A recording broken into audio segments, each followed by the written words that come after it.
पातशाह शीर्षां देशाः जिस पास पंचम सूर्य सपना नारे सहा सपना वाहिगुरु साहिब जियो श्लोक मतवा दूजा कथा कहानी बेटी यारी पाप पुण्य विचार दे दे लेना ले ले लेना नरक सुख अवतार कथा कहानी बेटी यारी पाप पुण्य विचार दे दे लेना ले ले देना नरक सुख अवतार उत्तम मध्यम जाति जिनसी परम भय संसार अमृत वाणी पत्र खानी ज्ञान ध्यान विच आई गुरुमुख आखी गुरुमुख जाति सुरती करन तिहाई हुक्म साज हुक्म विच रखै हुक्म अंदर लिखै नानक अगों हौमै टुटै ताको लिखिए लिखै महला पहला वेद पुकारे पुण्य पाप सुरग नरक का पियो जो भी जय सो युग वै खांदा जाने जियो ज्ञान सलाहे वड्डा कर सच्चो सच्चा नाम सच बीजै सच युग वै दरगह पाइए थाओ वेद व्यापारी ज्ञान रास कर्मी पल्लै होए नानक राशि बाहरा लग्न चलिया को निम बिरख बहु संचिय अमृत रस पाया विषयर मंत्र विसाहिय बहु दूध पियाया मनुख अभिन्न ना भिजई पत्थर नाराया बिख में अमृत सिंचिय बिख का फल पाया नानक संगत मेल हर सब बिख लह जाया बिख में अमृत सिंचिय बिख का फल पाया नानक संगत मेल हर सब बिख लह जाया वाहिगुरु जी का खालसा वाहिगुरु जी की फतेह। जुगो जुगता धन धन गुरु ग्रंथ साहिब जी गुरु के हुजूर हाजिर हो बैठे सत्संग जियो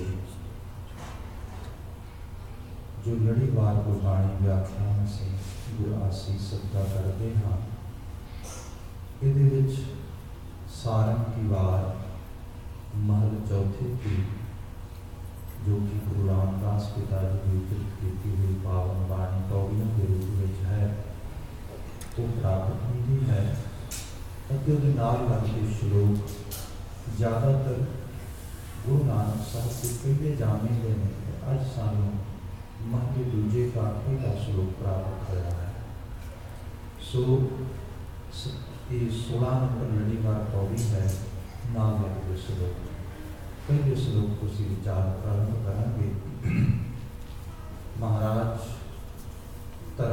सही रूप में परिभाषित करते हैं कि सही तरीके नाल सानू भी धर्म समझने की जाच सिखा रहे हैं। वचन है श्लोक महला दूजा, कथा कहानी बेती न्याणी पाप पुण्य विचार। जिमें वैदिक धर्म ने वेदां के बेस के उत्ते जिहड़ा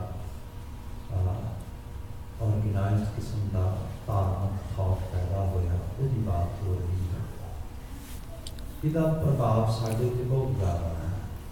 बिना शक भाई वीर सिंह जिहड़ा लिखते हैं कि जो असीं अज दे सिख नूं देखते हैं 100 वरे पहलां की बात मैं कहने लगा, 100 वरे बड़ा निखार से सुधार हो सकता है कि दुनिया देखो 3-4 पुश्तां लंघ जांदियां क्योंकि जो ध्यान नाल देखना शक्ले सिख शक्ल तो सिख लगता है, जदों अकले देखता हाँ फिर ब्राह्मण है।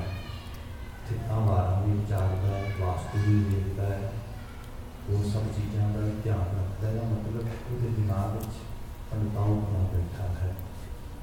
अमले मोमन जो कितने अमल देखता हाँ फिर कोई किस नहीं, कोई दया नहीं, कोई किसी किस्म के नाल जिवें किसी मैं बिल्कुल हलाल करना होंदा है स्वरूप देखकर परवाह ही नहीं करना, ये फिक्र नजर नहीं है।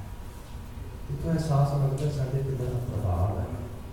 ब्राह्मणी धारा का प्रभाव इतना वध है कि इसके बारे जिन्ना कई उतना ही थोड़ा है। इन बड़िया लोगों ने तशबीहां भी लिखियां ने। अक्सर ये होंदा है बहुत गिनती से घट गिनती की दुनिया खेल है। सपोज करो तुसीं एक फ्रिज देखते हो, एक कंट्री, एक एरिया, एक एनवायरनमेंट जिहदे तुसीं रहंदे हो, इट्स लाइक ए फ्रिज जो किस किस्म का माहौल बनया वर्ल्ड वाइड। फ्रिज दे विच तुसीं उत्थे कोई 4-5 चीज़ां पईआं ने जिहड़ियां हैं बड़ियां जिहड़ा अपना अरोमा छड्डदियां, अपनी स्मैल छड्डदियां। सपोज करो तुसीं खरबूजे कट के 5-7 थालियां भर के अगे पिछे रख दो ते विचकार कोई सब्जी रख दो, होएगा कि बाद में सब्जी चक्यो इंज लगना ही नहीं कि सब्जी खा रहे हैं, लेकिन खरबूजा खा रहे हैं, क्योंकि सारे जिहड़ा अरोमा है वो सब्जी च भर जाना है। जिमें आले दुआले इतना फलाह है, फिर तो शाम तक टीवी देखो, वास्तु दसिया जा रहा है, ज्योतिषी दसिया जा रहा है, फलाना फलाना फलाना, माहौल ही सारा उस किस्म का है। उत्थों से एहसास करिए कि गुरमत गाड़ी राह की जांच आ जाएगी, वो बिल्कुल प्योर जिहड़ा है जिन्हों असीं बचन पढ़ते हैं कि मारिया सिक्का जगत विच नानक निर्मल पंथ चलाया, वो कीनों पंथ निराला, वो वाली बात जी है, वो निराली बात, वो जिहड़ा है वखरा तीसर पंथ, वो बात कितने किसी बिलगोबा जा लगेगा सारा, उसका प्रभाव इन्फ्लुएंस बहुत ज़्यादा आ रहा है। ये शुरू तो रहा है इस खिते के अंदर। वैदिक पार्टी जिन्हें बड़ा बड़े लैवल पर जिहड़ा है स्क्रिप्चर धार्मिक रचनावां की आमद लियाती, उन्होंने धार्मिक रचनावां के प्रभाव को इतों दी पीढ़ियां जनरेशन कभी भी बाहर नहीं निकल पाती। तुसीं बौद्ध मत पढ़ लो, इत्थे पैदा होया जैन मत, महावीर जैन बड़ा दानिशमंद बंदा सी, महात्मा बुद्ध बड़ा बड़ा स्कूल पैदा किया। अज भी जापान लै लो, तुसीं थाईलैंड लै लो, इधर मलेशिया का बड़ा हिस्सा लै लो, चीन का बड़ा हिस्सा लै लो, बर्मा वगैरह लै लो, अजे भी वो आइडियालॉजी तो लोग बड़ा लाहा खट रहे। जापानी सभ्यता ही सारी वो नाम के उत्ते उसरी बात वो स्कूल ऑफ थॉट जो पैदा होना। और जिस भारतीय पर पार्टी को देखो पहले पढ़ाई तो है कुछ नहीं, जे कुछ दिसदा भी है थोड़ा बहुत तो वो भी उस इन्फ्लुएंस वैदिक पर पार्टी के इन्फ्लुएंस में चला सकता है। सो उस सारे बारे सानू बिल्कुल साक्षात तस्वीर नज़र पैंदी है। गुरु अंगद महाराज कुछ सानू सुनेहा दे रहे हैं, जो असीं वैदिक पर पार्टी ਉਹਦੇ ਤੁਸੀਂ एनालिसिस करते हो, ਉਹਨੂੰ ਤੁਸੀਂ ਦੇਖਦੇ ਹੋ ਧਰਮ ਗ੍ਰੰਥਾਂ ਦਾ ਮੁਤਾਲਿਆ ਵਗੈਰਾ। ਇੱਕ ऑर्गेनाइज ਜਿਹੜੇ ਰਿਲੀਜਨ ਨੇ ਦੁਨੀਆ ਦੇ, ਇਹਨਾਂ ਸਭ ਦੇ ਵਿੱਚ ਖਾਸ ਕਿਸਮ ਦੀਆਂ ਸਮੱਸਿਆਵਾਂ ਆਉਂਦੀਆਂ ਜੋ ਉਹਦੇ ਬੁਨਿਆਦ 'ਚ ਪਈਆਂ ਤੇ ਆਰੀਅਨ ਥੌਟ ਦੇ ਨਾਲ ਹੀ ਆ ਰਹੀਆਂ। ਮੈਂ ਵਿਚਾਰ ਕਹਿ ਰਿਹਾ ਸੀਗਾ, ਕਥਾ ਕਹਾਣੀ ਬੇਦੀ ਆਣੀ ਪਾਪ ਪੁੰਨ ਵਿਚਾਰ। ਧਰਮ ਦਾ ਮੁੱਖ ਆਸ਼ਾ ਲੋਕਾਂ ਨੂੰ ਇਹ ਸਮਝਾਉਣਾ ਹੈ ਕਿ ਆਹ ਪਾਪ ਹੈ ਤੇ ਆਹ ਪੁੰਨ ਹੈ, ਇਹ ਧਰਮ ਹੋ ਗਿਆ। इनू तुसीं दो मुख रूप के धर्मां सामने रख के उस भारती पूरे साउथ जोड़ा इशू किया है वो मुताबिक देख लो। जिवें भाई गुरदास जी कहते कि सच किनारे रह गया खै मरदे बाहर बुलाने, दो धिरां ने दोवें लड़ रहे। उन्होंने पाप पुण्य की परिभाषा ध्यान नाल देखो, पाप पुण्य की परिभाषा की है। एक दी पुण्य कमाण की भाषा यह है कि सवेरे उठ के पानी की अंजलि भर के सूरज को दी जाए तो हथ जोड़ के सूरज नमस्कार किया जाए, एक पुण्य है। दूसरे ये क्रिया की जाए तो इस धर्म टुट जाता, पाप हो जाता। आपको फिर पता होगा 10 दिन पहला बड़ा रौला पिया, राजस्थान के स्कूल बोर्ड ने कह दिता कि असी जोड़ा है सवेरे सूरज नमस्कार जरूरी करते हैं स्कूलों के।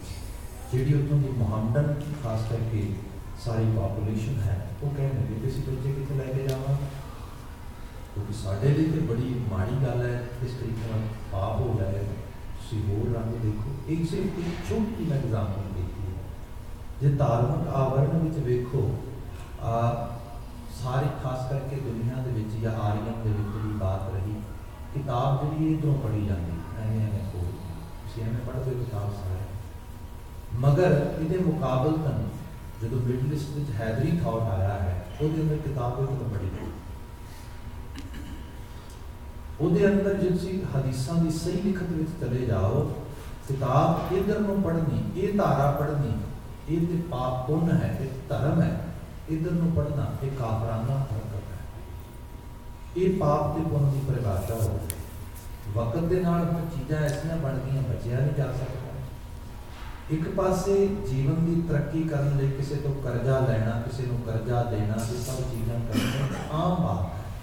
एक पूरे हैदरी थॉट में बात आ गई, ना ब्याज देनी है ना ब्याज लेनी, सूदखोरी होना है। उन्हें ना मुल्कों के जो भी लोग करी जाते आखिरकार मौलवी तो बिना घर नहीं ना होता।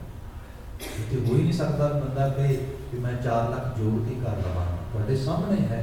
पर धर्म ने पाप पुण्य की परिभाषा इस रूप में दे दी और तुसीं रंग देखो इतना मतलब इंतहा ही है। हुण सब तो पाक दिहाड़ा बकरीद है। बकरीद असीं तो बकरा बकरीद समझते ना भाई, बचपन को बकरा ही समझदा सीगा। बकर लफ्ज़ गां है, गां दी बलि देनी, गां दी जिबा करना सब तो बड़ा पुण्य है। इन जिबा करोगे इतना पुण्य लगेगा। बकायदा कुर्बानी का दिन होता है। एक वास्ते गां जिबा करनी, उसका खून डोलना ये बिल्कुल धर्म बन गया। दूसरे वास्ते जोड़ा है मूत्र पीना, वो घर धोना, वो सब चीज़ा ये इस रूप धर्म बन गया।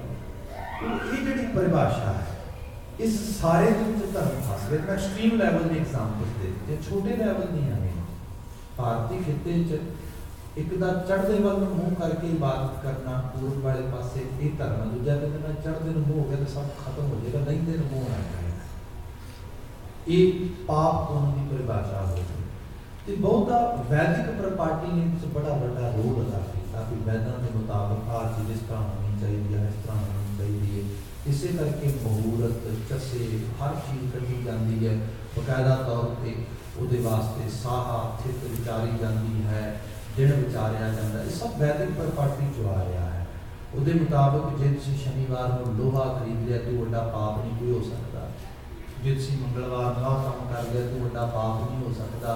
तो सारी पाप पुण्य की परिभाषा है। जे समाज के विच ये सारा फैला कर दिता जाए, आप अंदाजा लगाओ समाज चलेगा, समाज एक पैर भी किसी पास बढ़ सकता। इसलिए बहुत सारे रंग भी देखने में मिलने बाद अंग्रेज़ों ने जो जाके हिंदुस्तान में फतेह किया है, वो अपने थोड़े जे बंदे से लीडर रूप के जी उन्होंने फौज बनाई, वो हिंदुस्तान के लोग ही भर्ती किए। उन्होंने देखा भी इन्होंने लोगों की कमी खामी है, इन्होंने लोगों को मुगल पूरी खुराक नहीं देंगे, ट्रेनिंग नहीं देंगे, तो हथियार नहीं देंगे। तिना चीज़ों की कमी करके ये बेचारे लोग हार रहे हैं, लोग जोड़े ने इन्हों की कमी खामी पै रही है। उन्होंने तिना चीज़ा प्रोवाइड कराई। पहले नंबर पर अपने अंदर रहने वाले सिपाहियों को प्रॉपर तनख्वाह जी प्रॉपर जी है इन्होंने खुराक प्रोवाइड कराई, खाओ। दूसरे नंबर पर ट्रेनिंग प्रोवाइड कराई। तीसरे नंबर पर उनका किस्म का यूरोप का बनया हुआ हथियार लिया के दिता। उन्हें देर नहीं लाई, सारे नवाब ढा वाले कि टीपू सुल्तान ते की अवध दा नवाब ते की तुसी मरहट्ठे ते सारे मैं टू जेड दिल्ली तक बहादुर शाह रंगीले नूं बिल्कुल विछा के रख दिता। जिहड़ी मुश्किल बनी वो मुश्किल बनी जित्थों उन्होंने रजिस्टेंस मिली दरिया सतलुज के किनारे जा उहदे परले पासे लोग ने जिन्हां दे जुस्से भी तगड़े ने ट्रेंड भी वैल ने ते वो लड़दे भी पूरे पैशनेट रंग दे विच ने उन्हां नाल फिर दिक्कत आ गई। फिर उत्थे वेट करता रहा ऑलमोस्ट 50-60 साल में वेट की। उन्हें कहा भी इन्नी इस तो बाद जिहड़ा है मैं अगे वधा 1809 ते पक्का ही सीगा ना उत्थे और उन्हें कहा भी उसको उस दिन ट्रीटी हुई उहदे नाल वो वेट करता रहा। अखीर जो फिर उन्हें पता लगा भी हुण राजा रणजीत सिंह भी चला गया 10 साल बाद भी उन्हें पूरा माहौल हो जिहड़ा क्रिएट किया। फिर जाके इधरों जिहड़े बंगाल तो बिहार तो अवध तो बंदे भर्ती करके ट्रेन किए इन्होंने अगले पासे ला के उन्हें लड़ाई जी लड़न की ट्राई की पर अखीर उन्होंने महसूस है भी कल्ले साडी बाजी पूरी नहीं लगा सकते। फिर वड्डी नफरी दे अंग्रेज जिहड़ी सी वो इन्फेंट्री लैके गए। इसे करके शाह मुहम्मद जो जंग के वेरवे देता है तो वेरविਆਂ ਦੇ ਵਾਰ-ਵਾਰ कहता है कि जंग हिंद पंजाब का होने लगा दोवें पासे पातशाही फौजा भारियां ने होवे सरकार ते मुल पावे जो खालसे ने तेगा मारियां ने वो पहला ये वेरवा देता कि हिंद ते पंजाब इकट्ठा होया सामने ते ओदे अंदर हिंद फौज ने पैर नहीं लगन दिते उन्होंने। फिर अगले पड़ाव विच कहता वो कहता कि हुण इहदे विच कीता भी की जा सकता है। रीजन ये होया कि अंग्रेज पूरी तरह चढ़ के आ गया इत्थे। हालांकि एक जुटता विखाई है दो तबकियां ने जिहदे मैं वेरवा भी दे रहा सीगा कि मांगे खान ते मेवा सिंह होए सिद्धे हल्ले तिन तिरंगे दे मोड़ सुटे शाह मुहम्मदा ਸਿੰਘਾਂ ने गोरियां दे मान ने हुआ लो नचोड़ सुटे।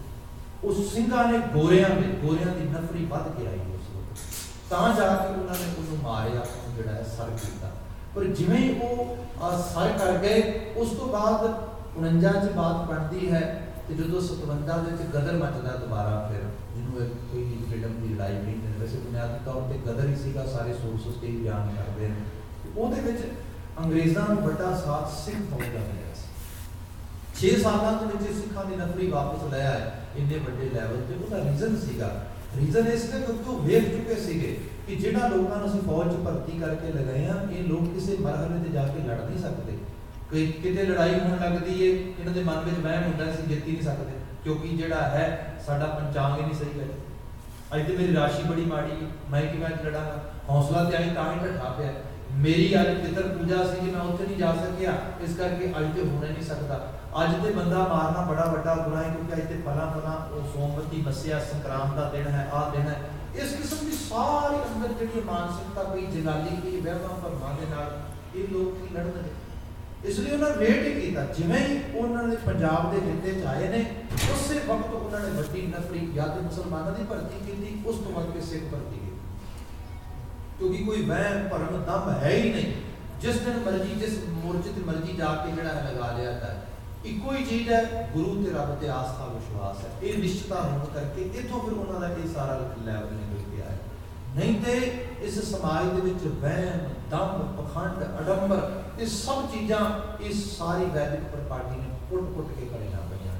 गुरु अंगद पातशाह के प्रति सानू कोई अज इत्थे सुनेहा दे रहे हैं संगत ने कथा कहानी बेदियां जिहड़ियां कथा कहानियां जिहड़ा संदेश जिहड़ियां विचारां वैदिक सोच ने सानू दित्तियां पाप पुण्य विचार उहदे च दो ही चीज़ां ने आ करोगे पाप लगेगा करोगे पुण्य लगेगा बस ये उत्ते जोर दिता गया कोई इस जिहड़ा है इस शनिवार आ नहीं करना इस तरीके इस पासे मुँह करके नहीं खाना आ चीज़ नहीं करनी ये सारे पाप पुण्य की परिभाषा जी दे दी गई। दे लैना लै लै देना नरक सुर्ग अवतार दे लैना दे लैना लै लै देना दान पुण्य जो इस संकल्प रख लिया गया।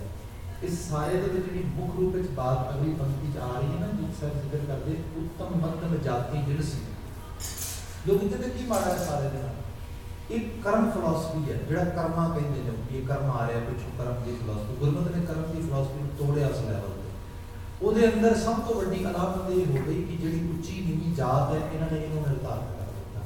आप भगत माल दी बहुत कहानियां पढ़ के देखो बाबा रविदास पूजनीक शख्सियत है बाबा कबीर पूजनीक शख्सियत है पर ये किमें हो सकता है सनातनी धारा के मुताबिक तो ब्राह्मण ही पूजन योग होर कोई पूजन योग हो ही नहीं सकता। विद्या ਰੱਬ ਜੀ ਨੇ ਉਹਦੇ ਜਿਹੜਾ ਹੈ ਨਾਂ ਦੇ ਉੱਤੇ ਉਹਦੀ ਰਸੀਦ ਕੱਟ ਦਿੱਤੀ ਹੈ, ਉਹਨੂੰ ਹੀ ਬੈਕ ਕਰ ਦਿੰਦੀ ਹੈ, ਹੋਰ ਤੇ ਕਿਸੇ ਨੂੰ ਵਿਦਿਆ ਮਿਲ ਨਹੀਂ ਸਕਦੀ। ਫਿਰ ਇਹ ਕਿਵੇਂ ਵਿਦਵਾਨ ਹੋ ਗਏ, ਇਹਨਾਂ ਨੂੰ ਕਿਵੇਂ ਪੂਜਿਆ ਜਾਏ? ਫਿਰ ਉਹਨਾਂ ਨੇ ਦੇ ਪਿੱਛੇ ਕਹਾਣੀਆਂ ਬਣਾਈ। ਕਹਾਣੀ ਇਹ ਬਣਾਈ, ਅਸਲ ਵਿੱਚ ਹੋਇਆ ਇਹ ਕਿ ਬਾਬਾ ਕਬੀਰ ਨਾ ਇੱਕ ਕੁਆਰੀ ਬ੍ਰਾਹਮਣੀ ਦੇ ਪੇਟੋਂ ਜੰਮ ਪਿਆ, ਤੇ ਉਹਨੇ ਫਿਰ ਉਹ ਸਮਾਜ ਦੀ ਜਿਹੜੀ ਹੈ ਜ਼ਲਾਲਤ ਦੇ ਡਰ ਤੋਂ ਉਹਨੂੰ ਦਰਿਆ ਵਿੱਚ ਰੋੜ ਦਿੱਤਾ, ਤੇ ਦਰਿਆ ਵਿੱਚ ਰੁੜੇ ਜਾਂਦੇ ਨੂੰ ਜੁਲਾਹਾ ਤੇ ਜੁਲਾਹੀ ਨੇ ਉਹਨੇ ਚੱਕ ਕੇ ਪਾਲ ਲਿਆ। ਹੈ ਤੇ ਬ੍ਰਾਹਮਣ ਸੀ। ਭਾਵ ਨੂੰ ਸਿੱਧ ਕੀਤਾ ਜਾਏ ਕਿ ਪੰਡਤ ਹੈ, ਇਹਦੇ ਤੋਂ ਬਿਨਾਂ ਤੇ ਉਹ ਵਿਦਵਾਨ ਹੋ ਹੀ ਨਹੀਂ ਸਕਦਾ। ਅੱਛਾ ਠੀਕ ਹੈ, ਚਲੋ ਬਾਬਾ ਕਬੀਰ ਨੂੰ ਤੇ ਐਵੇਂ ਤੁਸੀਂ ਜਿਹੜਾ ਹੈ ਪਿਓਰ ਕਰ ਲਿਆ ਕਿ ਹੈ ਖੂਨ ਬ੍ਰਾਹਮਣ ਦੇ ਸਿੱਧਾਂ ਕਰਕੇ ਹੋ ਗਿਆ। ਬਾਬਾ ਰਵਿਦਾਸ ਦਾ ਕੀ ਕਰੋਗੇ? ਉਹਨੂੰ ਵੀ ਹੁਣ ਐਵੇਂ ਕਹੋਗੇ ਫਲਾਂ ਦੇ ਪੇਟੋਂ ਹੋ ਗਿਆ ਤਾਂ ਕਰਕੇ। ਉਹਦੇ ਬਾਰੇ ਫਿਰ ਕਹਾਣੀ ਇਹ ਬਣਾਏਗੀ ਕਿ ਨਹੀਂ, ਪਿਛਲੇ ਜਨਮ ਦੇ ਵਿੱਚ ਉਹ ਬ੍ਰਾਹਮਣ ਹੀ ਸੀ। ਹੋਇਆ ਇਹ ਕਿ ਉਹਨੂੰ ਜਦੋਂ ਭਿਕਸ਼ਾ ਮੰਗਣ ਲਈ ਭੇਜਿਆ ਗਿਆ ਉਹਦੇ ਗੁਰੂ ਦੁਆਰਾ, ਕਿ ਜਦ ਭਿਕਸ਼ਾ ਮੰਗ ਕੇ ਲਿਆ ਉਹ ਕਿਸੇ ਅਛੂਤ ਦੇ ਘਰੋਂ ਅਨਾਜ ਮੰਗ ਲਿਆ। ਅਛੂਤ ਦਾ ਤੇ ਛੂਣਾ ਹੀ ਮਾੜਾ ਹੈ, ਉਹਦਾ ਤੇ ਸਾਇਆ ਹੀ ਮਾੜਾ ਹੈ। ਉਹ ਜਦੋਂ ਅਨਾਜ ਮੰਗ ਲਿਆ ਤੇ ਅਨਾਜ ਪਕਾ ਕੇ ਜਦੋਂ ਉਹਦੇ ਗੁਰੂ ਨੇ ਖਾਧਾ ਤੇ ਉਹ ਰਾਤ ਨੂੰ ਜਿਹੜੀ ਹੈ ਉਹਨੂੰ ਉਹਦੀ ਭਜਨ ਬੰਦਗੀ ਨਹੀਂ ਹੋਈ, ਉਹਦਾ ਜਿਹੜਾ ਹੈ ਭਜਨ ਟੁੱਟ ਗਿਆ, ਧਿਆਨ ਟੁੱਟ ਗਿਆ। ਉਹਦੇ ਬਾਅਦ ਜਦੋਂ ਅੰਦਰ ਜਿਹੜਾ ਅੰਦਰ ਧਿਆਨ ਹੋ ਕੇ ਦੇਖਿਆ ਤੇ ਆਨੀ ਮਾੜਾ ਪੈ ਗਿਆ ਅੰਦਰ।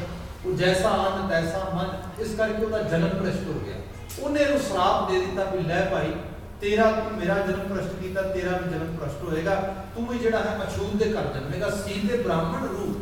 ਪਰ ਹੋਇਆ ਇਹ ਕਿਉਂਕਿ ਸ਼ਰਾਪ ਮਿਲ ਗਿਆ ਤੇ ਸ਼ਰਾਪ ਦੇ ਸਦਕਾ ਫਿਰ ਉਹਦਾ ਜਨਮ ਜਿਹੜਾ ਉਹ ਪ੍ਰਾਣ ਨਿਕਲ ਗਏ। ਉਹ ਕਹਿਣ ਲੱਗਾ ਜੀ ਕਿਵੇਂ ਫਿਰ ਮੇਰਾ ਕਲਿਆਣ? ਕਹਿਣ ਲੱਗਾ ਤੇਰੇ ਹੁਣੇ ਪ੍ਰਾਣ ਨਿਕਲ ਗਏ। ਪ੍ਰਾਣ ਨਿਕਲ ਗਏ, ਉਹ ਰਾਈਟ ਵੇ ਜਨਮ ਹੋ ਗਿਆ।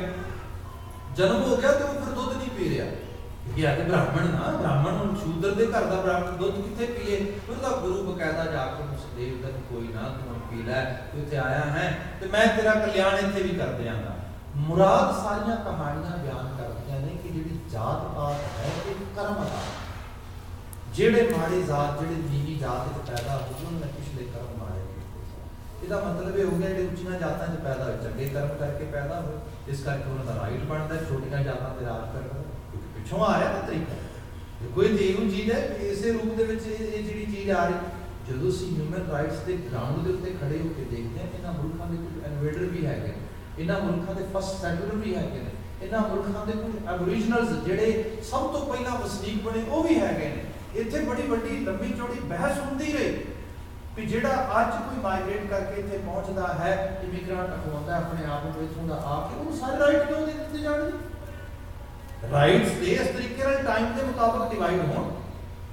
ਜਿਹੜੇ ਐਬੋਰੀਜਨਲਸ ਨੇ ਉਹਨਾਂ ਦੇ ਪਹਿਲੇ ਰਾਈਟਸ, ਉਸ ਤੋਂ ਬਾਅਦ ਜਿਹੜੇ ਇਨਵਾਈਡਰਸ ਨੇ ਉਹਨਾਂ ਦੇ ਦੂਸਰੇ ਰਾਈਟਸ, ਜਿਹੜੇ ਨਿਊ ਸੈਟ ਜਿਹੜੇ ਖਾਸ ਕਰਕੇ ਫਸਟ ਸੈਟਲਰ ਨੇ ਉਹਨਾਂ ਦੇ ਥਰਡ ਰਾਈਟ ਹੋ ਜਾਣ, ਫਿਰ ਜਿਹੜੇ ਇੱਥੇ ਨਿਊ ਇਮੀਗ੍ਰੈਂਟਸ ਹੁੰਦੇ ਨੇ ਉਹਨਾਂ ਦੇ ਰਾਈਟਸ ਹੋਣ। ਔਰ ਜਿਹੜੇ ਹਿਊਮੈਨਿਟੇਰੀਅਨ ਗਰਾਊਂਡ ਤੇ ਕੰਮ ਕਰਨ ਵਾਲੇ ਲੋਕ ਸੀਗੇ, ਖਾਸ ਕਰਕੇ ਸਾਡੇ ਨਾਲ ਦੇ ਮੁਲਕ ਦੇ ਵਿੱਚ ਮੈਡਮ ਰੋਜ਼ਵਿਲ ਵਗੈਰਾ, ਉਹਨਾਂ ਨੇ ਕਿਹਾ ਬਹੁਤ ਗੁਨਾਹ ਹੈ। ਹਰ ਬੰਦਾ ਧਰਤੀ ਤੇ ਤੁਰਨ ਵਾਲਾ ਜਿਹੜਾ ਕ੍ਰੀਚਰ ਦੋ ਪੈਰਾਂ ਤੇ ਬਰਾਬਰ ਹੈ। ਇਸੇ ਕਰਕੇ ਤੇ ਹੱਕਾਂ ਹਕੂਕਤ, ਹਾਲਾਂਕਿ ਜਿਹੜੀ ਸਾਡੀ ਹੁਣ ਗਵਰਨਮੈਂਟ ਆਈ ਹੈ ਇਹਨੇ ਸਿਟੀਜ਼ਨ ਤੇ ਇਮੀਗ੍ਰੈਂਟ ਦੇ ਰਾਈਟਸ ਵਿੱਚ ਕੋਈ ਫਰਕ ਪਾ ਦਿੱਤਾ, ਨਹੀਂ ਤੇ ਐਸਾ ਕਦੀ ਨਹੀਂ ਹੋਇਆ। ਕੈਨੇਡੀਅਨ ਸੋਲ ਦੇ ਉੱਤੇ ਇੱਕ ਜਿਹੜਾ ਹੈ ਸਿਟੀਜ਼ਨ ਤੇ ਇਮੀਗ੍ਰੈਂਟ ਨੂੰ ਬਰਾਬਰ ਟ੍ਰੀਟ ਕੀਤਾ ਗਿਆ। ਇਹ ਕਿਹਾ ਗਿਆ ਜਦੋਂ ਇੱਕ ਵਾਰੀ ਇਹਦੇ ਤੇ ਮੋਹਰ ਲੱਗ ਗਈ ਕਿ ਕੈਨੇਡੀਅਨ ਜਿਹੜਾ ਪਰਮਾਨੈਂਟ ਰੈਜ਼ੀਡੈਂਟ ਹੋ ਗਿਆ, ਪੀਆਰ ਹੋ ਗਈ, ਦੈਟਸ ਮੀਨ ਸਾਰੇ ਰਾਈਟਸ ਦਾ ਇਕੁਅਲ ਮਾਰਕ ਬਣ ਗਿਆ। ਉਹਦੇ ਵਾਸਤੇ ਉਸੇ ਤਰੀਕੇ ਨਾਲ ਇਹ ਜਿਹੜੀ ਬਾਤ ਹੈ, ਫਿਰ ਇਹਦੇ ਬਾਅਦ ਅਜੇ ਤੱਕ ਵੀ ਲੋਕੀ ਕੀ ਬਹਿਸ ਕਰਦੇ, ਜਿਹੜੇ ਪਹਿਲਾਂ ਆਏ ਉਸ ਰੂਪ ਦੇ ਵਿੱਚ ਆਏ, ਕੁਦਰਤ ਦਾ ਨਿਜ਼ਾਮ ਹੈ, ਕਿਸੇ ਦੇ ਪਹਿਲਾਂ ਆਉਣਾ ਹੀ ਸੀ, ਕਿਸੇ ਦੇ ਚੀਜ਼ ਬਣਾਉਣੀ ਸੀ। ਜਿਹੜੇ ਲੋਕ ਆਏ ਉਹਨਾਂ ਨੇ ਉਸ ਵਕਤ ਦੇ ਜਿਹੜੇ ਪਰਕ ਸੀਗੇ, ਜਿਹੜੇ ਉਹ ਸੀਗੇ, ਜਿਹੜੀਆਂ ਪ੍ਰਿਵਿਲੇਜਸ ਸੀਗੀਆਂ ਉਹ ਵੀ ਇੰਜੋਏ ਕੀਤੀਆਂ। ਜਿਹੜੇ ਬਾਅਦ ਵਿੱਚ ਆਏ ਉਹਨਾਂ ਨੂੰ ਪਰਕ ਤੇ ਉਸ ਕਿਸਮ ਦੀਆਂ ਪ੍ਰਿਵਿਲੇਜਸ ਉਹ ਵੀ ਤੇ ਨਹੀਂ ਨਾ ਮਿਲੀਆਂ।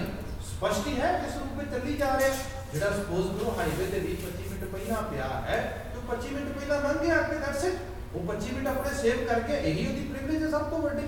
ਜਿਹੜਾ ਉਹਦੇ ਤੋਂ ਬਾਅਦ ਆਇਆ 25 ਮਿੰਟ ਬਾਅਦ ਉਹਦੇ ਫਾਈਨ ਲਾਇਆ ਜਾਏ ਕੋਈ ਇੰਨੇ ਮਿੰਟ ਬਾਅਦ ਆਇਆ, ਇਹ ਤੇ ਗੁਨਾਹ ਹੋ ਗਿਆ। ਐਗਜ਼ੈਕਟਲੀ ਇਸੇ ਤਰ੍ਹਾਂ ਹੋਇਆ। ਉਹਦੇ ਚ ਕਹਿਣ ਲੱਗੇ ਕਿ ਇਹ ਜਿਹੜੇ ਨੇ ਇਹ ਮਾੜੀਆਂ ਜਾਤਾਂ ਵਾਲੇ ਜਿਹੜੇ ਲੋਕ ਨੇ ਇਹ ਪਿਛਲੇ ਕਰਮ ਮਾੜੇ ਕਰਕੇ ਆ ਨੇ, ਇਸ ਕਰਕੇ ਭੋਗਣ ਦਿਓ ਨਾ, ਇਹ ਚੀਜ਼ ਹੋਣ ਦਿਓ। ਮਹਾਰਾਜ ਨੇ ਲਿਖਿਆ ਗੁਨਾਹ ਹੈ। ਕੋਈ ਜਿਹੜੀ ਹੈ ਪਿਛਲੇ ਕਰਮ ਦੀ ਜਾਂ ਪਿਛਲੇ ਜਨਮ ਦੀ ਜਾਤ ਨੂੰ ਆਧਾਰ ਬਣਾ ਕੇ ਕਿਸੇ ਨਾਲ ਵਿਤਕਰਾ ਨਹੀਂ ਕਰ ਸਕਦਾ। ਇਸੇ ਕਰਕੇ ਬਾਣੀ ਮਹਾਰਾਜ ਨੇ ਜਾਤ ਪਾਤ ਦੇ ਵਿਰੋਧ ਕਰਕੇ ਕੀਤੀ। ਗੁਰੂ ਨਾਨਕ ਸਾਹਿਬ ਦਾ ਬਚਨ ਕੋਲ ਸਾਹਿਬ ਨੇ ਕਿਹਾ ਜਾਤ ਦਾ ਗਰਭ ਦਾ ਮੂਰਖ ਪ੍ਰਭਾਵ। ਜਿਹੜਾ ਬੰਦਾ ਕਹਿੰਦਾ ਮੈਂ ਉੱਚੀ ਜਾਤ 'ਚ ਪੈਦਾ ਬਸ ਇਸੇ ਕਰਕੇ ਮੇਰਾ ਸਤਿਕਾਰ ਕਰੋ, ਮਹਾਰਾਜ ਕਹਿੰਦੇ ਤੂੰ ਮੂਰਖ, ਤੂੰ ਅਸਲ ਵਿੱਚ ਤੇਰੀ ਜਿਹੜੀ ਹੈ ਤੂੰ ਸਹੀ ਰੂਪ ਵਿੱਚ ਵੇਖਿਆ ਜਾਏ ਤੈਨੂੰ ਫੂਲ ਕਿਹਾ ਜਾਏਗਾ, ਕਿਉਂਕਿ ਤੈਨੂੰ ਇਹ ਨਹੀਂ ਸਮਝ ਆ ਗਈ ਕਿ ਇੱਥੇ ਤੇ ਤੇਰੇ ਬਿਹੇਵੀਅਰ ਨੂੰ ਵੇਖਿਆ ਜਾਏਗਾ, ਤੇਰਾ ਕੈਲੀਬਰ ਕੀ, ਤੇਰੀ ਪਰਸਨੈਲਿਟੀ ਕੀ ਕਹਿੰਦੀ ਹੈ, ਇਸ ਰੂਪ ਵਿੱਚ ਮੁਤਾਬਿਆ ਕੀਤਾ ਹੈ।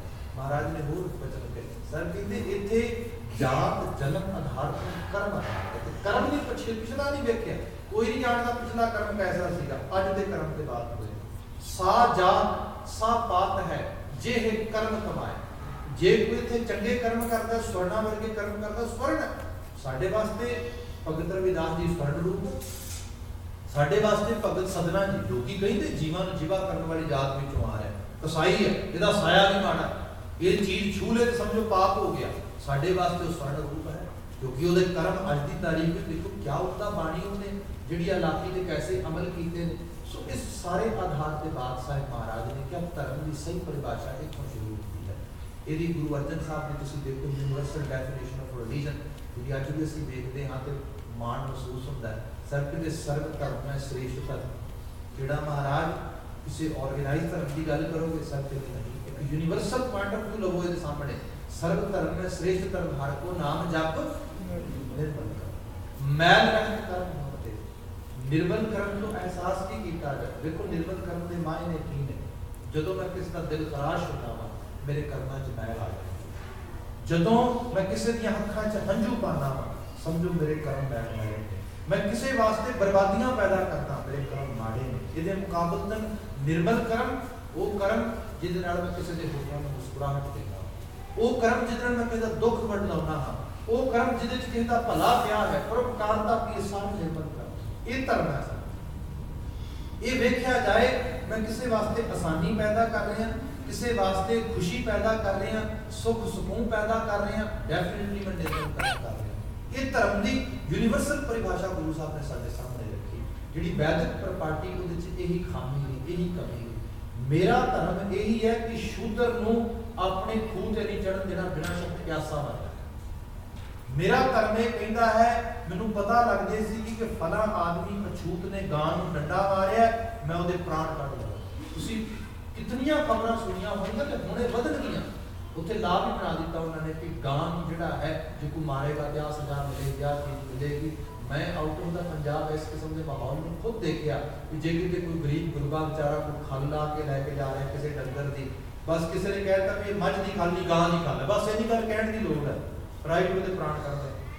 ਭੀੜ ਮੌਬ ਇਕੱਠਾ ਹੋਇਆ, ਕੁੱਟ-ਕੁੱਟ ਕੇ ਮਾਰ ਦਿੱਤਾ ਬੰਦੇ ਨੇ। ਇੱਕ ਪਸ਼ੂ ਦੇ ਮੁਕਾਬਲੇ ਬੰਦੇ ਦੀ ਜਾਨ ਬੜੀ ਸਸਤੀ, ਕਿਉਂ? ਕਿਉਂਕਿ ਇਸ ਪਸ਼ੂ ਦੀ ਜੇ ਕਿਤੇ ਨੇ ਵਾਲ ਵੀ ਪਟਿਆ ਨਾ ਇਹ ਬੜਾ ਵੱਡਾ ਪਾਪ ਹੈ, ਇਹ ਧਰਮ ਹੋ ਗਿਆ। ਇਸ ਕਿਸਮ ਦੀ ਧਾਰਮਿਕ ਬਿਰਤੀ ਜਿਹੜੀ ਲੋਕਾਂ ਨੇ ਅਡਾਪਟ ਕਰਕੇ ਸਮਾਜ ਦੇ ਵਿੱਚ ਇਸ ਵਿਤਕਰਾ ਸਾਰਾ ਪੈਦਾ ਕਰ ਦਿੱਤਾ। ਈਵਨ ਜਿਨ੍ਹਾਂ ਮੁਲਕਾਂ 'ਚ ਅਸੀਂ ਬੈਠੇ ਹਾਂ ਇੱਥੇ ਕਿੰਨੇ ਵੱਡੇ ਲੈਵਲ ਤੇ ਲੋਕੀ ਬੀਫ ਈਟ ਕਰਦੇ, ਕਿੰਨੇ ਸਾਡੇ ਵਿੱਚੋਂ ਬਹੁਤਿਆਂ ਦੇ ਵੀਜ਼ਿਆਂ ਦੇ ਉੱਤੇ ਪਾਸਪੋਰਟਾਂ ਦੇ ਵੀਜ਼ਿਆਂ ਦੀਆਂ ਮੋਹਰਾਂ ਬੀਫ ਈਟਰ ਨੇ ਲਾਈਆਂ ਹੋਣਗੀਆਂ, ਕੀ ਪਾਪ ਹੋ ਗਿਆ? ਸਾਡੇ ਅੰਦਰ ਕਿੰਨਿਆਂ ਨੇ 에ਅਰਲਾਈਨ ਵਿੱਚ ਟਰੈਵਲ ਕੀਤਾ ਹੋਣਾ, ਤੁਸੀਂ ਤੇ ਵੈਜੀਟੇਰੀਅਨ ਫੂਡ ਖਾਣ ਵਾਲੇ 2 4 10 ਬੰਦੇ ਹੋਵੋਗੇ, ਬਾਕੀ ਦੇ ਸਾਰੇ ਬੀਫ ਈਟਰ ਬੈਠੇ ਨੇ ਉੱਥੇ, ਕੀ ਪਾਪ ਹੋ ਗਿਆ ਜੀ ਸਾਰਿਆਂ ਦੇ ਅੰਦਰ? ਅਹਿਸਾਸ ਦੇਖਣ ਦੀ ਲੋੜ ਹੈ। ਸਮਾਜ ਦੇ ਅੰਦਰ ਖਾਣ ਪਾਣ ਰਹਿਣ ਸਹਿਣ ਦੇ ਉੱਤੇ ਬੰਦੇ ਤੋਂ ਬੰਦੇ ਦੀ ਨਫ਼ਰਤ ਖੜੀ ਕਰ ਦਿੱਤੀ ਜਾਏ, ਇਹਨੂੰ ਕਿਸ ਰੂਪ ਵਿੱਚ ਪ੍ਰਵਾਨ ਕੀਤਾ ਜਾਏ? ਨੋ ਡਾਊਟ ਤੁਹਾਡਾ ਖਾਣਾ ਪਾਣਾ ਤੁਹਾਡੇ ਆਪਣੇ ਮੁਤਾਬਕ ਹੈ, ਤੁਸੀਂ ਉਹਦੇ ਮੁਤਾਬਕ ਰੱਖੋ, ਪਰ ਤੁਸੀਂ ਕਿਸੇ ਵਾਸਤੇ ਇਸ ਕਿਸਮ ਦੇ ਜਜਮੈਂਟਲ ਕਿਉਂ ਬਣ ਕੇ ਤੇ ਪਾਪ ਪੁੰਨ ਦੀ ਧਾਰਾ ਛੜੀ ਕਰ ਦਿੱਤੀ? ਲੋਕਾਂ ਦੇ ਨਫ਼ਰਤ ਦਾ ਇਸ ਕਿਸਮ ਦਾ ਅਹਿਸਾਸ। ਸ਼ੂਦਰ ਦਾ ਗੁਨਾਹ ਨਹੀਂ ਸੀ ਨਾ ਉਹ ਮੋਏ ਡੰਗਰ ਚੁੱਕਦਾ, ਜਿਸ ਤੋਂ ਵੱਡਾ ਤਾਂ ਗੁਨਾਹ ਕੋਈ ਨਹੀਂ। ਉਹ ਮੋਏ ਡੰਗਰ ਦੀ ਖਲ ਲਾਉਂਦਾ, ਉਹ ਜੰਦੀ ਕੱਢਦਾ ਹੈ, ਇਹ ਕਹਿ ਦਿੱਤਾ ਕਿ ਜੀ ਪਿਛਲੇ ਕਰਮ ਮਾੜੇ ਕੀਤੇ, ਬਸ ਇਸੇ ਰੂਪ ਵਿੱਚ ਉਹਨੂੰ ਭੰਡਣਾ ਸ਼ੁਰੂ ਕਰ ਦਿੱਤਾ। ਤੁਸੀਂ ਗੁਰੂ ਸਾਹਿਬ ਦਾ ਪੀਰੀਅਡ ਦੇਖੋ ਕੈਸਾ। ਬਾਬਾ ਨਾਨਕ ਜੀ ਕਰਤਾਰਪੁਰ ਵਸਾਉਂਦੇ ਨੇ, ਕਰਤਾਰਪੁਰ ਦੇ ਵਿੱਚ ਪਹਿਲੇ ਨੰਬਰ ਤੇ ਚੂਹੀ ਮਰਦੀ ਹੈ। ਅੱਜ ਚੂਹੀ ਮਰੀ ਹੈ, ਕੱਲ ਨੂੰ ਕੁੱਤਾ ਮਰੇਗਾ, ਕੋਈ ਅਗਲੇ ਦਿਨ ਕੋਈ ਮੱਝ ਮਰੇਗੀ, ਕੋਈ ਗਾਂ ਮਰੇਗੀ। ਹੁਣ ਹੁੰਦਾ ਕੀ ਹੈ, ਜਦੋਂ ਕੋਈ ਪਸ਼ੂ ਮਰਦਾ ਹੈ ਰਾਈਟ ਵਿੱਚ ਤਬਕੇ ਨੂੰ ਸੁਣਿਆ ਭੇਜ ਨੰਬਰ ਪਸ਼ੂ ਚੱਕ ਕੇ ਲੈ ਜਾਓ। ਇੱਥੇ ਵੀ ਤੁਸੀਂ ਰਹਿੰਦੇ ਆ, ਸਾਡੇ ਹੁਣ ਘਰਾਂ ਦੀਆਂ ਸਾਫ਼ ਸਫਾਈਆਂ ਕੌਣ ਕਰਦਾ? ਜਿਹੜਾ ਅਸੀਂ ਬਚਨ ਪੜ੍ਹਦੇ ਹਾਂ, ਆਪਨ ਹੱਥੀਂ ਆਪਣਾ ਆਪੇ ਹੀ ਕਾਜ ਸਵਾਰੀਏ, ਇਹਦੇ ਬੜੇ ਗਹਿਰੇ ਯੂਨੀਵਰਸਲ ਮੈਸੇਜ ਹੈ ਦੇ ਅੰਦਰ। ਬੰਦਾ ਕਿਉਂ ਕਿਸੇ ਤੇ ਡਿਪੈਂਡੈਂਟ ਹੋਏ ਜੀ ਕਿਸੇ ਰੂਪ ਦੇ ਵਿੱਚ? ਚੂਹੀ ਮਰ ਗਈ ਧਰਮਸਾਲ ਦੇ ਵਿੱਚ, बाबा नानक जी जाके सुने मिले चूई मर गई नगर तुसीं पिंड नवां वसाया पिंड के अंदर जिहड़े ने वो तो वसाए नहीं जिन्होंने मरे डंगर चुकने उस रूप में तुसीं कोई बस्ती नीत नहीं की इहो जिहा कोई काम नहीं किया महाराज कहते की लोड़ की है श्री चंद ने आवाज मारी बेटा चूई चक के बाहर सट गया वो कहते नहीं मेरा काम है भाव ट्रेनिंग ऐसी हुई है सारी महाराज कहते कोई गल नहीं लक्ष्मीदास जी का बेटा तू लै जा कहने ना जी ना वीर ने जो किया उसे गल तो पहला ध्यान दे महाराज लैने तू चक के लै जा उसे वक्त चक के लै गया अज चूई चक के लै गया कल गां मरी गां घसीटते जाएगा कोई मझ मरेगी मझ घसीट भाव उनका जात पात ते कर्म आधारित वेरवा सारा लिखिया सी वो सारे को हो गया क्या गया बंदा समुचे रूप दे विच अपने हर कर्म को जिहड़ा है अपने उस रूप दी तरजीह दे के करे इत्थे सारा जिक्र करदे वो कैसा धर्म शास्त्र ते कैसे धर्म जिच किरत दे आधार ते कर्म दे आधार ते लोकां नूं वंड के ते फिर पिछले जन्मां दा जिहड़ी दुहाई पा दित्ती गई बचन है कथा कहानी बेदी आनी पाप पुण्य विचार दे लेना लै लै देना नरक सुरग अवतार उत्तम मध्यम जाति जिनसी ये सब बना दित्तियां गईयां भरम भवै